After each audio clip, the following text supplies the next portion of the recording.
Hello, everybody. Welcome back.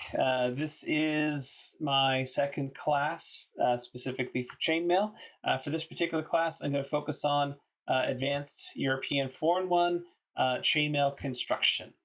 As normal, this is for Kingdom of Neverwinter, but it is certainly open to everyone of Vanguard and even beyond. For those who are seeing this class for the first time, this is intended as a follow-on to my previous class that just kind of did a simple overview of a few different patterns of chainmail. This one focuses really in on European 4-in-1 and really goes over some advanced things that you can do with that particular pattern. If at any time you're not that familiar with it, you can go back to my previous video and check that out first, and then you can come back to this one. Moving on.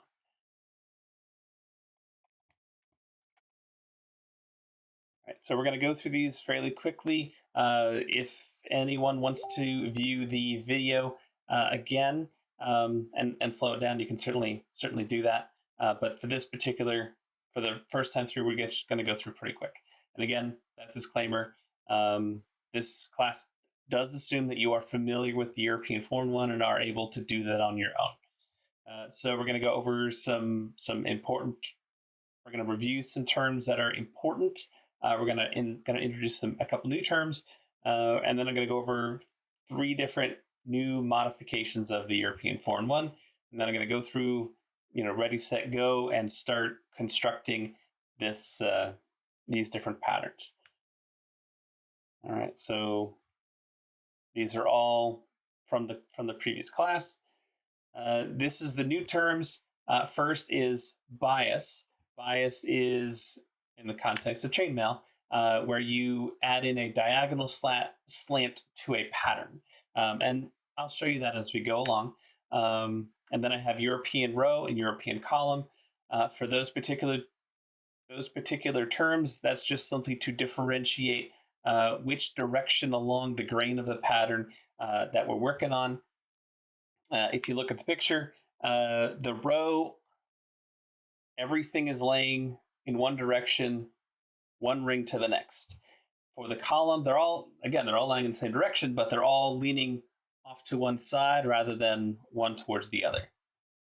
Okay. And then expansion, this is where you would take your regular European 4-in-1 and then add in a row or a column. And you can see the example there. All right, so for bias, these are just some basic things about bias. Give you a second to just look over it. And then we have the 45-degree seam.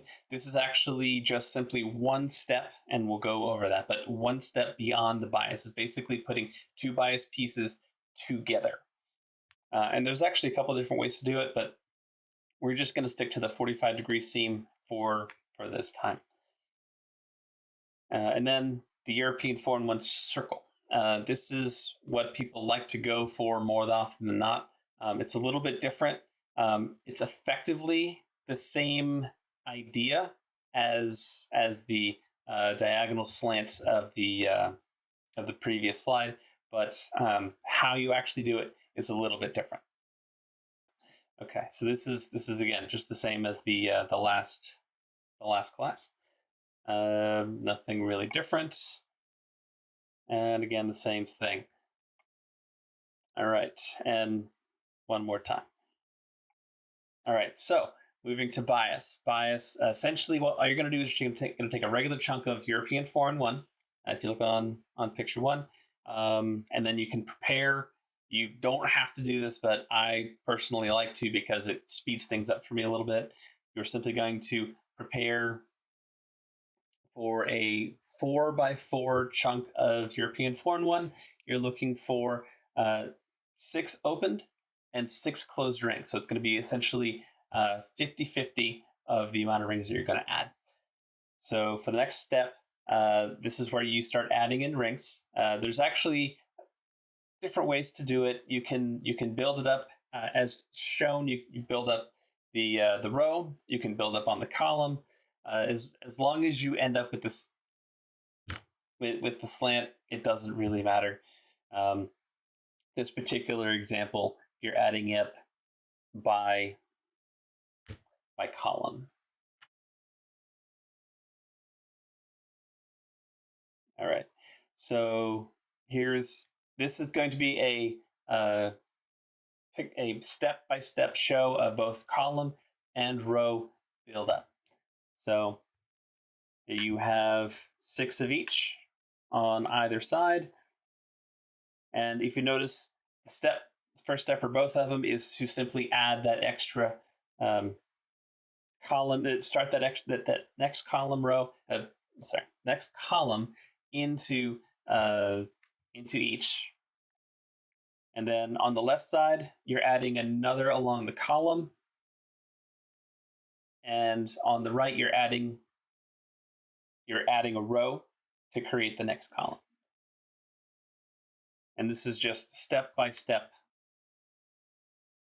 for each. And all you're doing really is filling in that slant. And as you may notice, when you get to the edge of the column that you're working on, and you've reached that diagonal cut, you aren't really you actually take out the last step that you would for European 4-in-1 at the end of the row. So instead of adding one extra closed ring, you are just putting the open ring on and leaving it 3 in that one ring instead of 4. And it's easiest seen on the right-hand side on this step.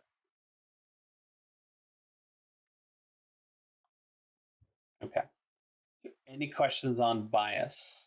I know I went through that kind of quick. I'm going to go through and do a demonstration of this just so everyone can kind of see it. Any questions? No, good so far. Just, yeah. Okay, very good. All right, so for the 45-degree seam, 45-degree seam actually assumes that you're able to do the bias. And what you would do for step 1 is to create 2 pieces that are biased, but they're biased against each other. So if you take a close look at picture 1, you'll notice that the blue rings on the top, on one of them, they are slanted one way.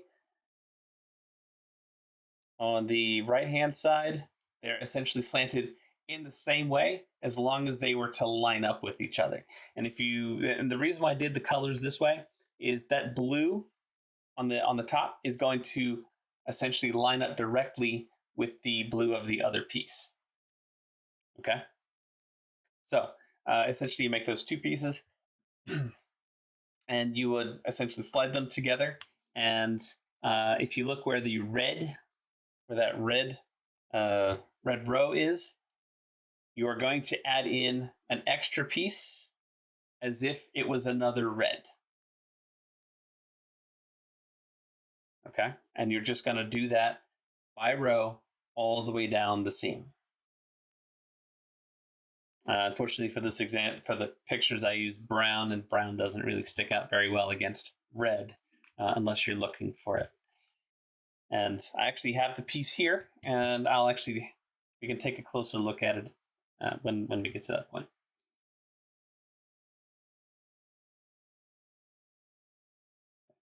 Does that make sense to everybody? I'll understand it more when I see you do it. Fair enough. Okay. That's why I do it a couple different ways. Last we have the circle. This is the one that is probably the most complicated of the 3 because it's not essentially just modifying what you're already doing with European 4-in-1. It's still the European 4-in-1 pattern, but you're building it differently. All right, so step 1 is where you start the center of the ring. Some people like to go from the outside inward. Personally, I like to go from the in outward because it's a lot easier to maintain count of the rings. It's easier to maintain the flatness of the whole pattern. So This is how I teach it. This is how I do it. Step one is to create the center of your circle. And you'll do that by making 1 to 2 closed rings. That's going to really depend on how strong you want the bag to the circle to be. If you're making it a bag and it's going to hold some heavy items, better to go with 2. But if it's not going to hold anything too heavy, one really is all you actually need. So once you've created that center ring, then you start adding rings. The first row around the ring is actually going to be depending on your aspect ratio. You could do 6, you could do 8, you could do even more. Really, it comes down to experimenting to finding the right fit for the aspect ratio that you're using, just to make sure that things lay the way you want them to. And circles are often used for bags, as I just mentioned. Bags are 3-dimensional, so bags aren't really going to lay down that often. So really, it's about how you want the circle to be in a 3-dimensional space. Do you want it to lay flat? Do you want it to kind of arch up into a bag form? Again, it's a little bit of playing around with it and seeing what works best. So the next step, I really find that you don't have to do this, but I find it really, really helps me when I'm putting everything together, and that is to lay the piece out, as you can see in step 3, so that all the rings are flowing in the right direction. All right. Step 4, this is where you'll start adding in that next row. And just like European 4 and 1, you'll take your single open ring and you'll place it into 2 of the first row, and so on. And you put the first ring in, the second ring in goes into one of the rings that the first ring is in, and then the next one over. And you just keep adding in those until you have a whole another row. On these first couple of rows, the tightness is it's gonna be fairly tight, and it's gonna want to the rings are gonna want to stand up because it's so tight.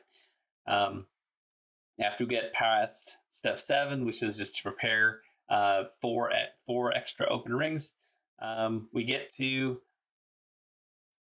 this step, which is where we're going to add in our expander rings. This is where we're actually expanding the pattern out. This is where the expansion piece, that term really, really comes in. The best thing to do when expanding out a pattern in a circle is to do so at regular intervals. In this particular example, I have rows of 8 for the first 2 rows, and I'm adding 4 rings in, so they're going to be equidistant.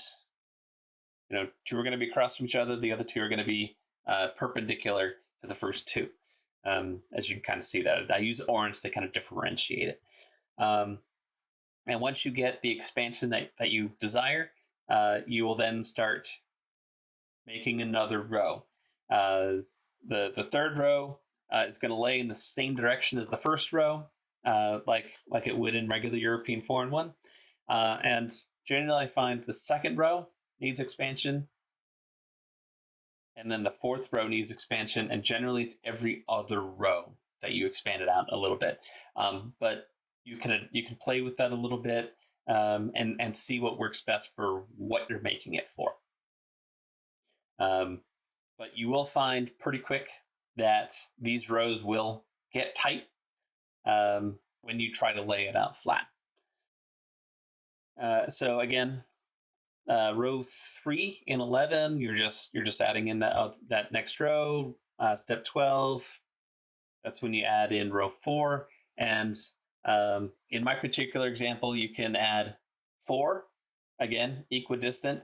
You can line up your expander rings between rows 2 and 4, or you can offset them. In this example, I've offset them. Again, it's just a matter of how it's moving around, how it's fitting to what you want to do with it. And then instead of 4, you could do 6. Again, you want those equally spaced around. Otherwise, you're going to have a bag that is kind of lopsided. And then 14 is just, you just keep going until you get it as big as you want. If you want to make a bag, you would do a circle out to the bottom width that you would want of the bag, and then you would keep adding rows but stop expanding, and that will make the sides of the circle curl up into a bag shape. Sound easy? I don't know about easy, but it makes sense. It makes a bit more sense when we're actually doing it. But as once you get the circle the size that you want it, everything else is just European 4-in-1. Until you reach the desired shape and size for a bag.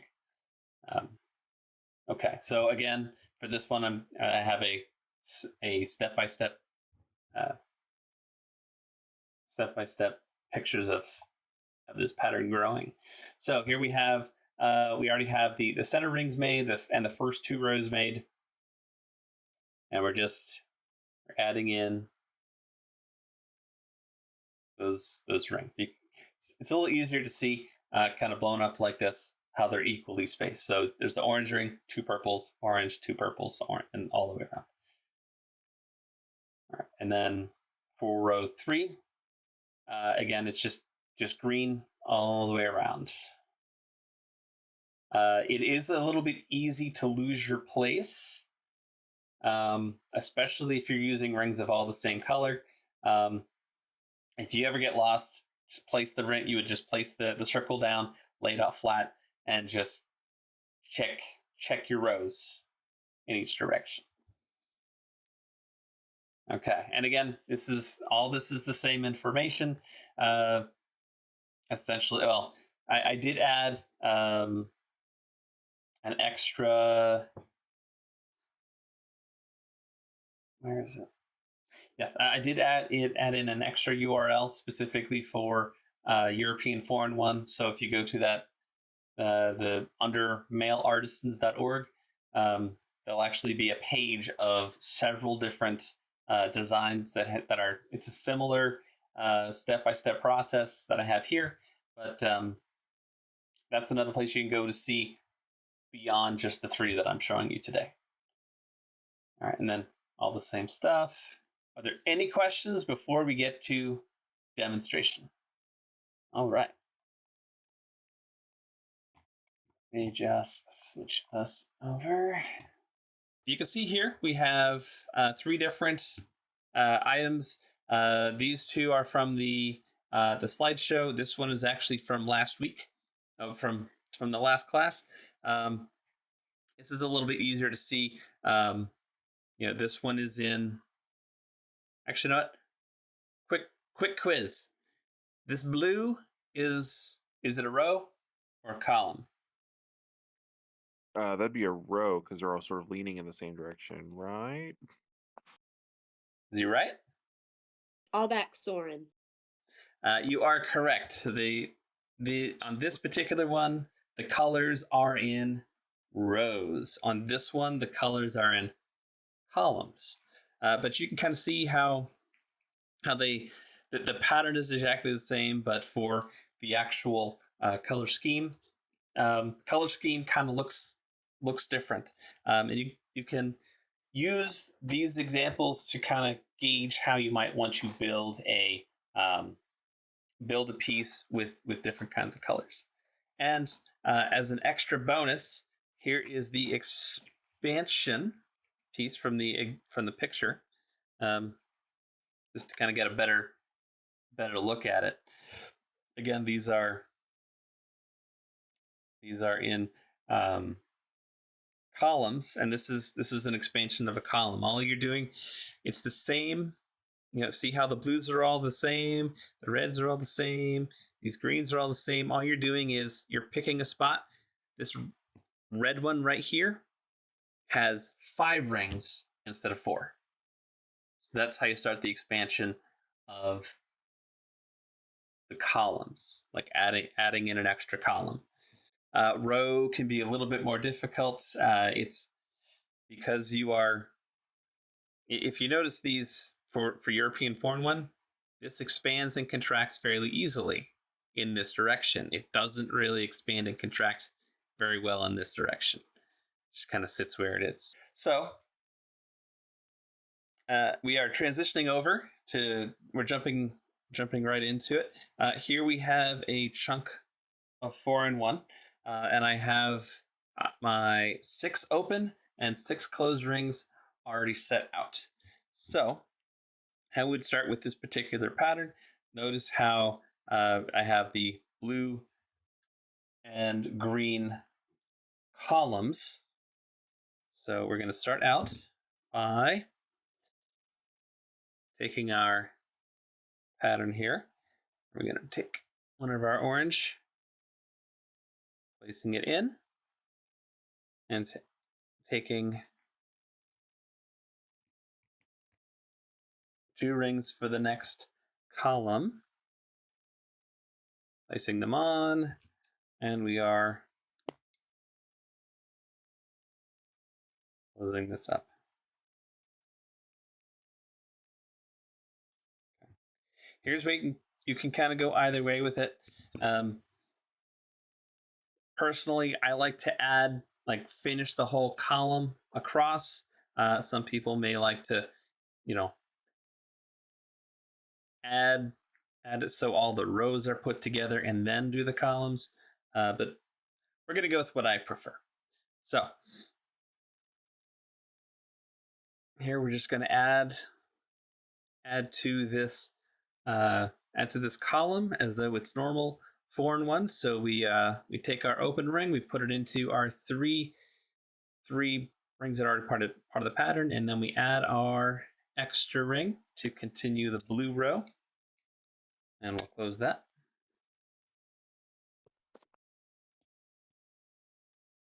And here's where the bias really starts to kick in. So in the last step, we added this blue ring, but as you can see, we are out of blue rings in this triangle of open and closed rings. So we'll add our orange, and we just won't add a loose blue ring. So the blue column will just be 3 instead of the 4 of the previous column.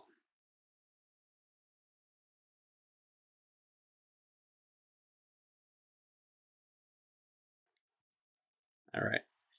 You may notice that the piece just jumped out of the pliers. That does happen sometimes. Okay, so if you look now, we have this. We have 1, 2, 3 blues, 1, 2, 3 oranges. Okay, so just like the orange and the blue, we're going to take our next set of rings. 1 red and 2 closed greens to start the new column. Let me close it. All right, so here's where you have to be careful, especially if you're using all the same color rings. So here we have this. We have 4 green, 3 orange, 3 blue.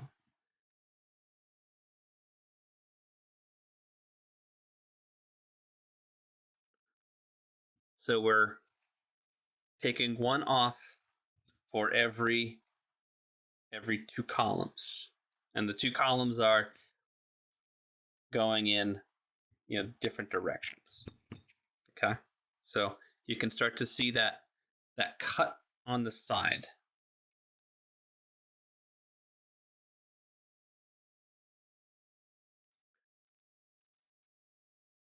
So this last will be 1 of each. Okay, now it may look a little bit weird, but all you got to do is make sure it is lying in the right direction. And now you have your bias. Okay, that's it.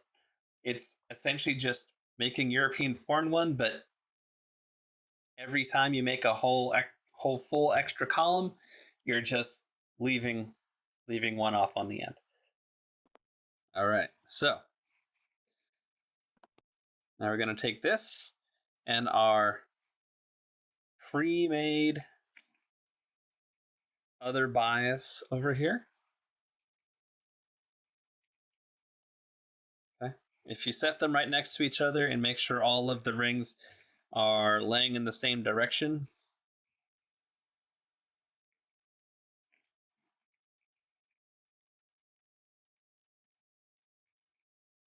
all right. See how they're all laying in the same direction? The pieces look identical. What you want to do is you want to flip this over, and you want these to line up along their slant so that the rows all lay in the same direction. Okay. And to tie these two pieces together, we have essentially our outer row here. That's blue and green. And then we have our next row, which is red and orange, that's lays in the other direction. All you're going to do is you're going to add rings to either the red and orange or the blue and green. This works either way. In this particular example, because the blue and the green are on the outside, I'm going to add them between the red and the orange rows. Okay. Actually, it's a little easier to see with this particular piece. That can't be seen on camera. There. As you can see, these brown rings. So you have the red row, and these brown rings are where the seam is. These brown rings hold this piece to that piece. If you were to take the brown rings out, you'd have another two of these. Okay, so on this one, I put the brown rings in between the red, the green, and then the red. If I were to put this brown in place of the blue, I'd go blue, then orange, then blue, then orange, and would create the same effect. That makes sense to everybody?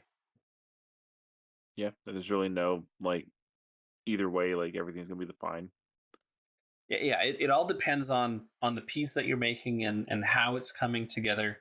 The only thing that you just need to be aware of is to just make sure that the rows line up with each other. That's the most important part.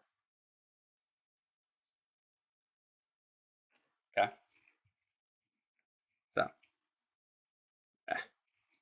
get these two back together.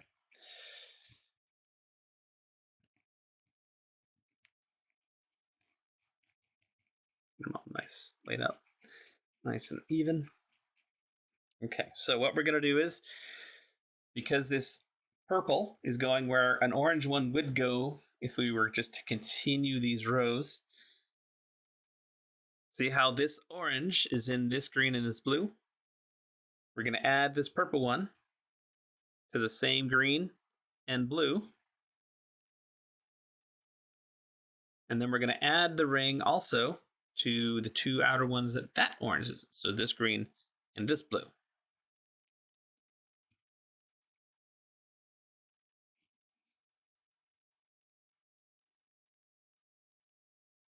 Again, you have to make sure that everything's laying in the European foreign one orientation. Okay, so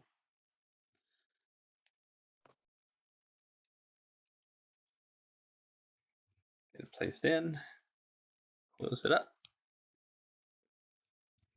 And now we have our first connection between the two pieces. And if you follow the row, you'll notice that the purple is laying in the same direction as the red and the orange on this this row. Mm-hmm. Okay. And now what we don't want to do is you don't want to add purple going in the other direction. You don't want to lay it like this. We want these purples to all be oriented in the same direction, essentially laying to the left in this example. So again, I'm going to go with the blue and the green over here.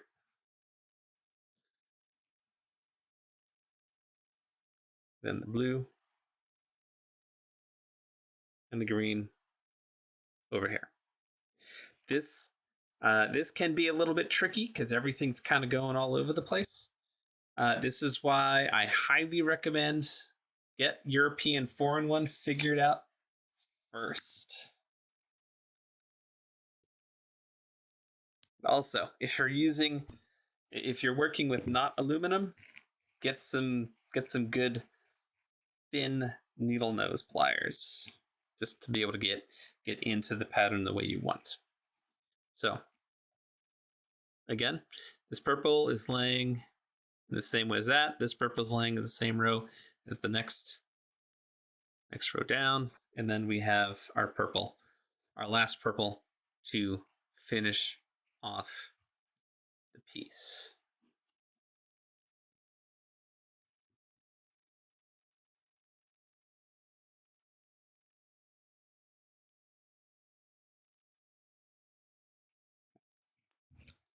And then we close.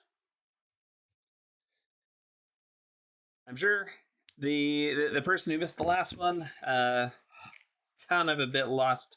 It is okay. Again, this is why they recommend getting a good feel for European 4-in-1 first, then trying some of these more advanced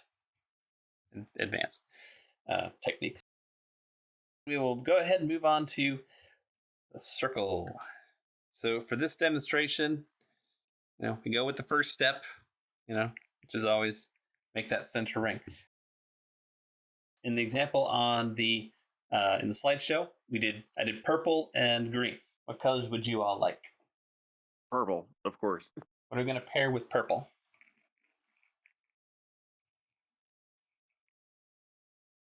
I have this mint green. Oh, that's nice. It's almost silver. I'm on the mint green. Anyone? Mint green and purple. Okay. Let's see. What's a good color that contrasts here? That red contrasting good with the purple? You think? It kind of bleeds into the purple on camera. All right, we won't go with that. How about kind of a gray? That mint green. Give like a yellow or I got an orange. Orange works. Orange. Okay, so oh yeah, those absolutely stand out. Okay, so on the example I did green as the first row. So we are going to have purple be the first row this time. Okay, so on the example, that first row is 8. Just so that I can show some variety in how these work a little bit differently. Instead of 8, I'm going to go with 6 this time. Just so you can see how it functions a little bit different. Okay, so all we're doing right now is just adding rings to the base to make that first row.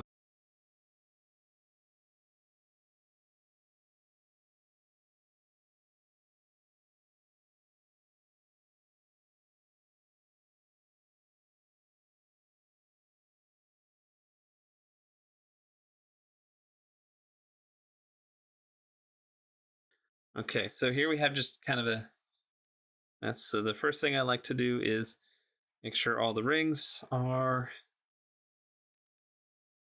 on in the same direction. Usually you have to flip the last ring over. Okay. So, as you can see, these kind of stand up a little bit all on their own. When we add in the green, you'll see tightness between them. Okay, so we're the first one, pretty straightforward. It's just one ring in two, and that's all it really is.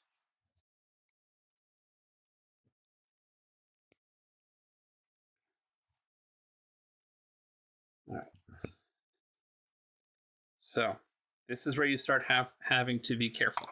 So we have one ring in two. So we bring up a third ring, like we would in European foreign one, adding along a row edge. And we're just gonna do that. And as you go through, especially early on, it will be fairly messy. So especially if you are still learning it, the best thing to do is every time you put a ring on, get it back to laying flat again. So here we have 2 rings in our 3.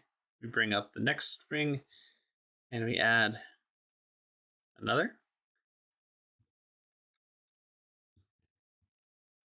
And it's important to make sure that the second row is all these rings are going in the same direction, just like you would for European foreign one.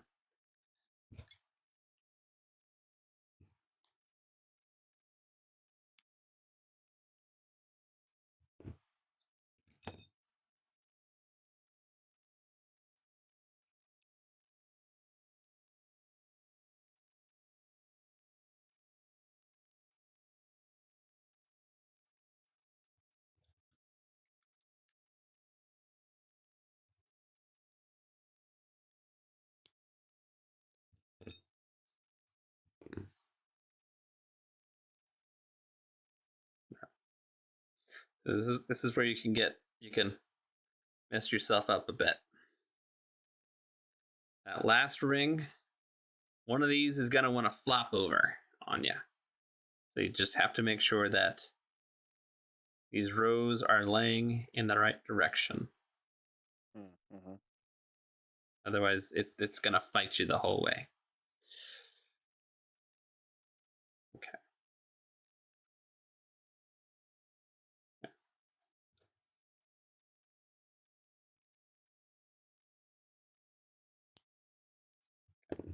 So let's lay that down again. You'll notice that those greens are really far away from each other.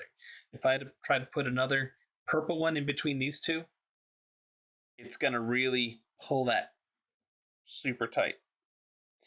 So in the first example, on this row we added 4. However, because of how tight this is, the 4 was like one expansion, 2 of the row, 1 expansion, 2 of the row. We want to do at least 3 on this, but we could actually go up as high as 6. Essentially, we have 6 green for that row, and we could add another 6 in there, just to kind of expand that out, to try and make it lay flat. Okay.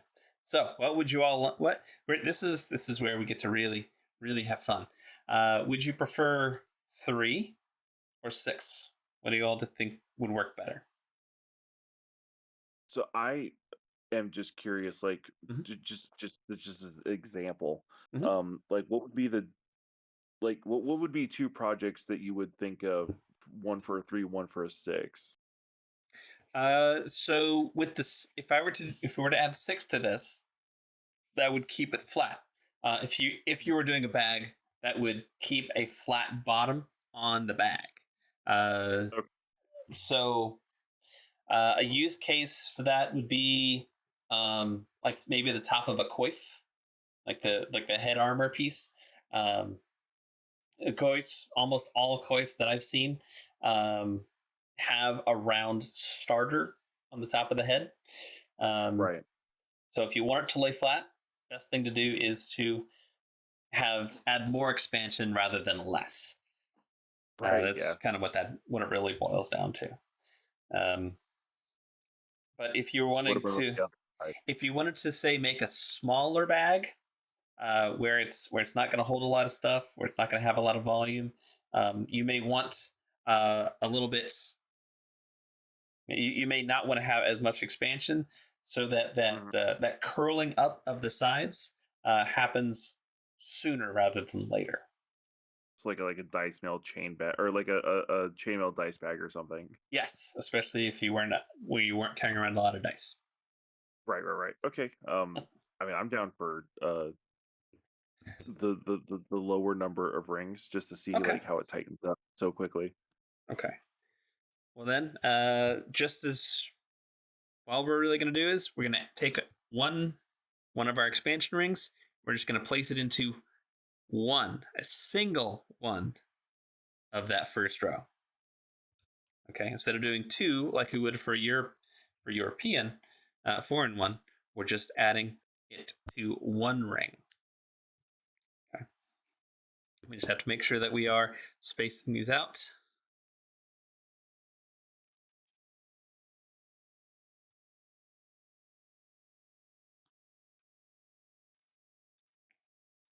Okay, and lay it flat.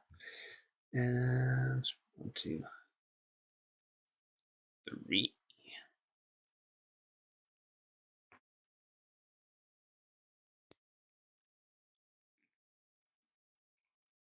Okay.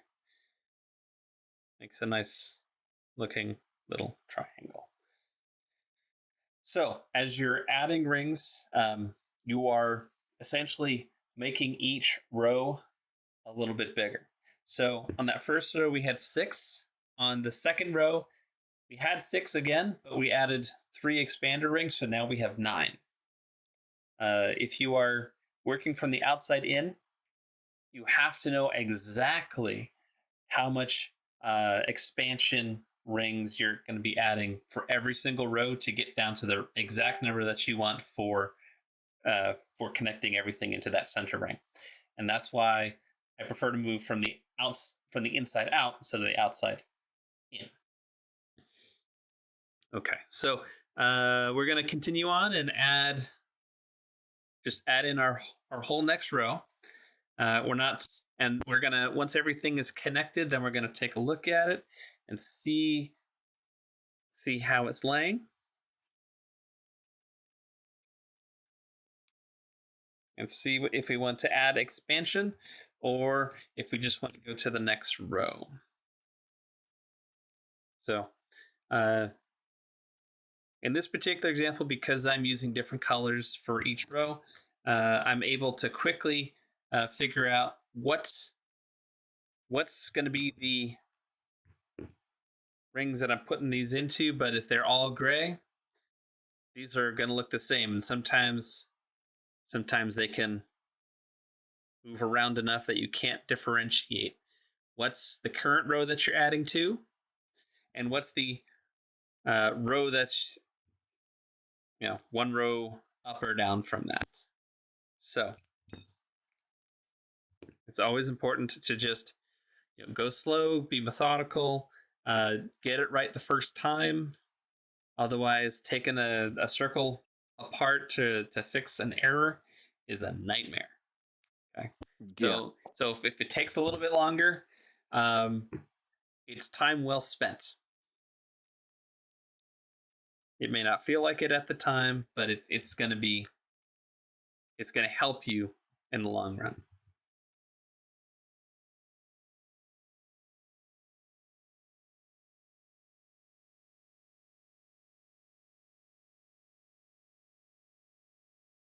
Okay. So this is where we close up this particular row. And you will be able to feel some of the tension if you're going for less expansion than more. So here we went with 3, and I'm going to have some difficulty trying to get this to lay flat. If I flip this over, You can kind of see some of those edges trying to actually curl upwards. And if I push on that, you can see kind of the edges. The edges are bending upwards a bit.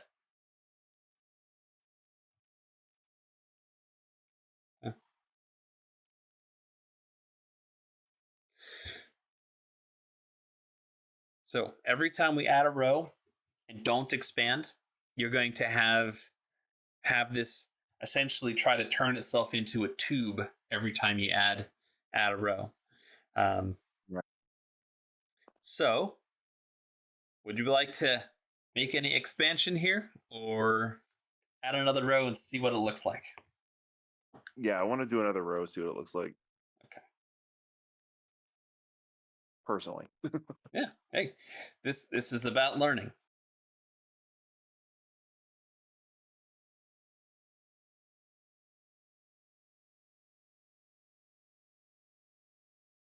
So again, it's just the same thing over again.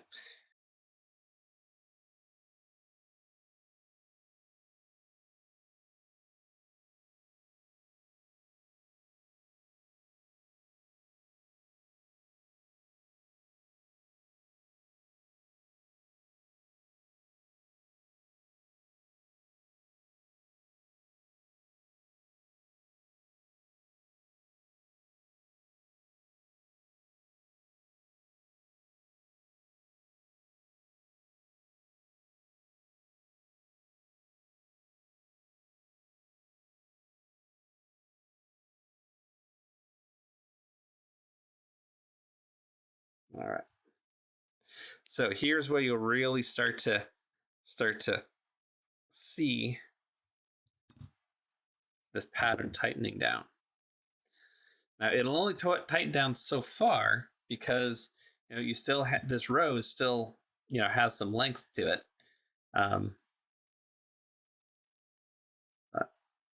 Here we are closing up this row.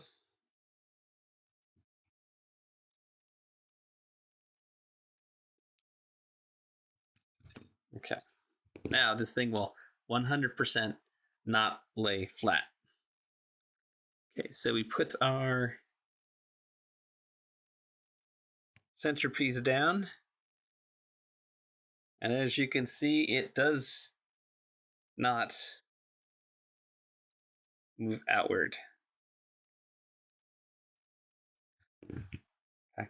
It is in fact now turned into more of a bag than anything else. Now, one other thing you could actually do with this, you can actually make this into a ball.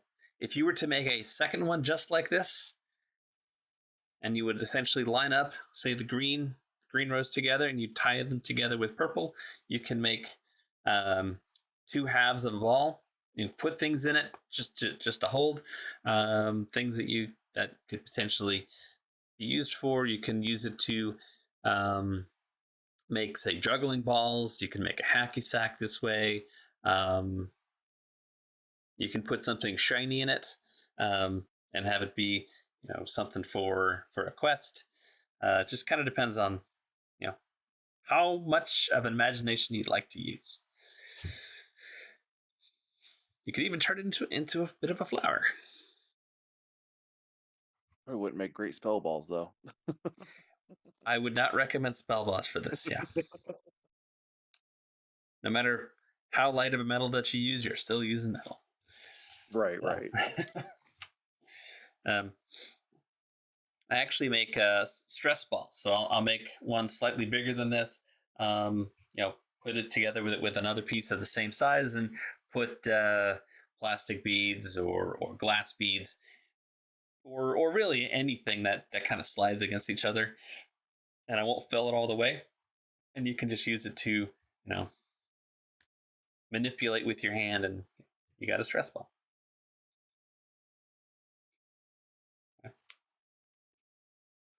Notice how this one is kind of a little bit more full than this. Personally, I like to use 8 because you don't run into the immediate problem of going from 6 to 9, and now you're dealing with an odd number. If you start out with 8, if you add any even number that you add to that, you're going to keep having even numbers each row out. And it's a little bit easier to get it to lay flat because you're starting off with more rings already, so you don't have to do as much expansion to keep it flat. But again, experimentation is key, and just try things. If it doesn't work, hey, yeah, try it a different way. There's a lot of people out there who make chainmail at different patterns and things and different experience levels. So if you're getting stuck, by all means, reach out to me. Reach out to anyone who's familiar with chainmail, and we could definitely help you out for sure. I've never met a chainmailer who doesn't like to talk about doing chainmail. Yeah, that's fair. So. So again, this class is going to go up on YouTube. If nobody else has any other questions, I will end it here. Thank you so much. Yeah, thank you, and definitely I will do more of these in the future. So keep the thought in the back of your mind of what you'd like to see next. All right, everyone. Thank you for coming, and I'd love to see you again. Thanks.